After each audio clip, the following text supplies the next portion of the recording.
মূল বেতনের সঙ্গে অ্যালাউন্স ভাতা যোগ করে পেনশন প্রদান এবং আনুতোষিক সুবিধার জটিলতা নিরসন না হওয়ায় কর্মবিরতি পালন করছেন রেলওয়ের রানিং স্টাফরা। সোমবার থেকে অনির্দিষ্টকালের কর্মসূচির ডাক দিয়েছেন তারা। ফলে যাত্রীরা পড়েছেন চরম ভোগান্তিতে। বিস্তারিত সিরাত আল মুস্তাকিমের রিপোর্টে। সোমবার রাত 12টা থেকে কর্মবিরতি ঘোষণা করেছে রেলওয়ে রানিং স্টাফ ও শ্রমিক কর্মচারীরা। ফলে সারা দেশে ট্রেন চলাচল বন্ধ রয়েছে। তাদের দাবি মূল বেতনের সাথে মাইলেজ সুবিধা সহ আনুতোষিক সুবিধা পুনর্বহাল।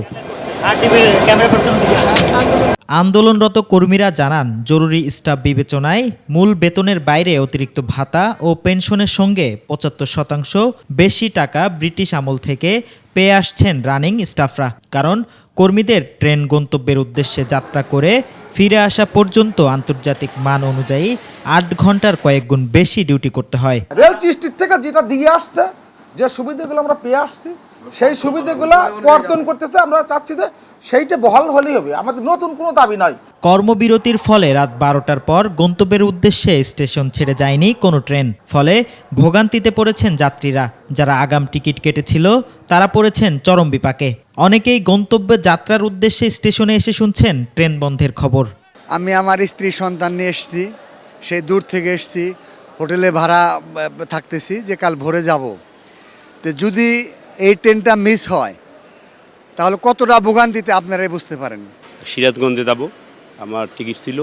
আমি সেই সুদূর বরিশাল থেকে আসছি, এসে এখানে দেখি নাকি ধর্মঘট, কিন্তু বলা নেই কওয়া নেই, হঠাৎ ধর্মঘট আসলে আমাদের চরম ভোগান্তিতে পৌঁছে দিয়েছে। তাদের দাবি দেওয়া যদি যৌক্তিক হয়, আপনি তাদেরকে অ্যাভয়েড করতে পারবেন না। রেলওয়ে কর্মকর্তারা তারা তাদের ফায়দার জন্য এগুলো করতেছে, কিন্তু মাঝখান থেকে আমরা যারা সাধারণ যাত্রী তারা কিন্তু অত্যন্ত দুর্ভোগের মধ্যে পড়তেছি। আন্দোলনকারীদের অভিযোগ, তাদের সাথে রেলপথ ও অর্থ মন্ত্রণালয় বারবার আলোচনা করেও সমস্যার সমাধান করেনি। সুতরাং আর কোনো আলোচনা নয়, দাবি পূরণ না হওয়া পর্যন্ত কর্মবিরতি চলবে বলেও জানান তারা। আমাদের সাথে আপনাদের নতুন করে আলোচনার কিছু নাই, আপনারা প্রজ্ঞাপন দেবেন। সিরাত আল মুস্তাকিম, 21 টেলিভিশন, ঢাকা।